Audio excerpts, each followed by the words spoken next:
வணக்கம் நண்பர்களே. இந்த ருக்குங்கிற லேப்டாப்ஸ் பார்த்தீங்கன்னா, நம்ம இடத்துக்கு க்ரூமிங்க்கு கூட்டிகிட்டு வந்திருந்தாங்க. மேடத்துக்கிட்டக்க அங்கங்கே சிக்குகள் இருந்தாலும் மற்றபடி வேறு எதுவும் பிரச்சனை இல்லை. அவங்க பெட் பேரண்ட்ஸ் நீட்டாக பண்ண சொல்லி கேட்டிருந்தாங்க. நம்மளும் ஒர்க் ஆரம்பிச்சாச்சு.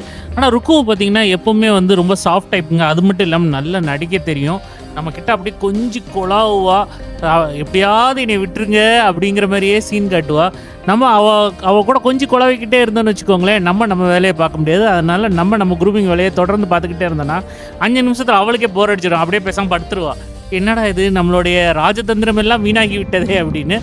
பட் இவளுக்கு குளிக்கும்போது பார்த்தீங்கன்னா தலையை நினச்சா சுத்தமாக பிடிக்காது. இந்த வருங்க தலையை நினச்சா பிடிக்காது. பட் உடம்பு ஃபுல்லாக தண்ணி ஊற்றி நல்லா க்ளீன் பண்ணலாம். கால் இடுக்கு எல்லாத்தையுமே வந்து நல்லா நம்ம குளிப்பாட்டி க்ளீன் பண்ணிவிட்டு மேடமை வந்து நல்லா ப்ளோ ட்ரையர் போட்டு சும்மா அப்படியே அடித்து தள்ளியாச்சு. ப்ளோ ட்ரையர் போடும்போது மேடம் ஒரே இடத்துலையே தான் உட்காந்துருந்தாங்க, நம்பளவே இல்லை. அண்ட் வீட்டுக்கு கிளம்ப போகிறோன்னு தெரிஞ்சோன்னே செம்ம ஹாப்பி ஆகிட்டாங்க. ஸோ இந்த வீடியோ உங்களுக்கு பிடிச்சிருந்தா லைக், ஷேர் அண்ட் சப்ஸ்கிரைப். நம்ம அடுத்ததில் பார்ப்போம். பாய்.